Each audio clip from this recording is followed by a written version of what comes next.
Ever think to yourself, boy, kinetics is way too complicated? Well, this video is going to be my attempt to try to make it less complicated. Okay. If we kind of look at what's going on in this whole unit and what we've learned about, we started out with the rate. Okay. So the rate is going to equal the change in concentration over the change in time. Okay. We express that in molarity per second, or change in concentration over the change in time. Now that change in concentration over change in time can be affected by different things. Phase makes a difference. If we have gases or solids or liquids, how are they interacting with each other? This is where the homogeneous, meaning everything is the same phase, and heterogeneous, different phase, comes into play. Now you might think that homogeneous would react faster. I don't think that that is necessarily a true statement, but there is different. They're classified as hetero or homogeneous depending on the phase. Obviously, concentration is going to make a difference, right? We talked about concentration in brackets. Remember, it's concentration. So generally, the higher the concentration, the higher the rate. And again, that's generally, but that is one of the things that we see. We learned in our lab with the magnesium and the hydrochloric acid that temperature also makes a difference. And again, temperature, the higher the temp, the higher the rate. Again, generally speaking, okay? And then the last thing that is listed that we need to kind of understand is the use of a catalyst. Okay, and a use of a catalyst will definitely increase the rate of a reaction because catalysts increase the rate of reaction by lowering activation energy. Increase rate by lowering activation energy.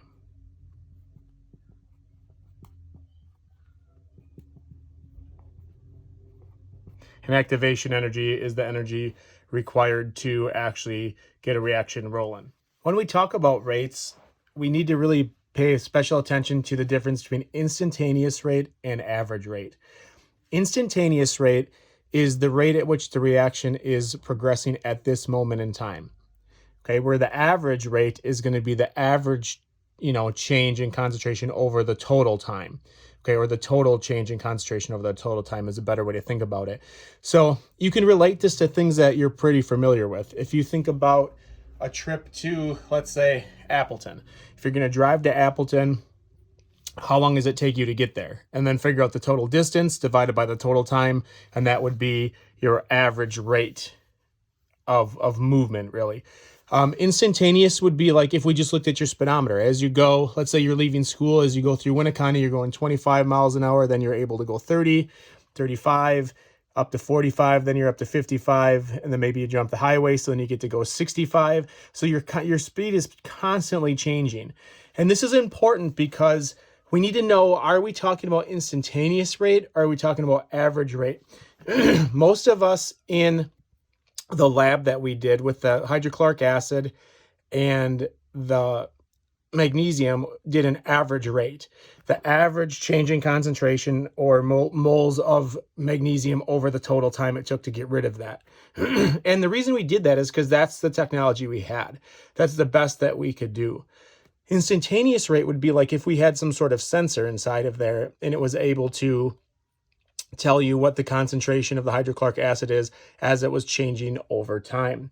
Okay, that makes a difference because it is common for rates of reactions to decrease with time as the reaction mixture changes. So as the reaction progresses, the concentration starts to drop, but as it starts to drop, it starts to slow the rate of the reaction. So we start to see generally, a lot of times we see a curved line. Okay, that's important to understand because we generally in lab can get average rates, okay, when we really want instantaneous because we want to know where we are at any given time. Are we in the city going 25 miles an hour, or are we out here on the highway going 70 miles an hour? The next important topic in our understanding of rate and generally is that we can talk about the rate of a reaction. And the rate of a reaction follows the stoichiometry of that reaction. So we have to say that the overall rate of the reaction is equal to, in the reactants, because the reactants are going down, it's always negative, 1 over n times the concentration of A over the change in time. And that's going to equal negative again, because if we had another reactant, okay, 1 over B, sorry, this is supposed to be A. 1 over B times the concentration, changing concentration of B over the changing concentration of time. And that would, you could write this expression for whatever amount of reactants that you have. Then you have to consider the products. So the products are not going down, so they're not going to have that negative. This negative is just because it's decreasing. And so then we would say we have 1 over C times the changing concentration of C over changing concentration of T. And this is a capital C and this is a small c. It's hard to tell. Equals, and I'm running out of room here, 1 over D times the changing concentration over the change in time. Now, you might think to yourself, what are these small things? These are the coefficients of the balanced reaction. So why we do this is because this is going to be the overall rate of the entire reaction. So the rate of the reaction follows this sequence. If we were going to say what is the rate of an individual thing, like if I wanted to know the rate of A, I wouldn't need to do all of this stuff. The rate of A equals the changing concentration of A over the change in time. We don't have to consider the rest of it, but if we want to know the rate of the entire reaction, the rate of the entire reaction would follow this pattern, okay? So we have to consider the stoichiometry of the stoichiometry, of the reaction. The next piece of this puzzle is going to be the rate law. And the rate law describes how a reaction acts while the reaction is progressing or while it's reacting. Okay, so the rate is going to equal K, which is the constant, right? The rate law constant, times the concentration of the reactants, A and B. If there were more reactants, there would be more things here, raised to the order of the reaction. Remember, the order does not equal the stoichiometry, and you actually have to look at data in order to figure out what the order is. Remember, if we have a first order reaction, you are going to have, if you double the reactants, you double the rate.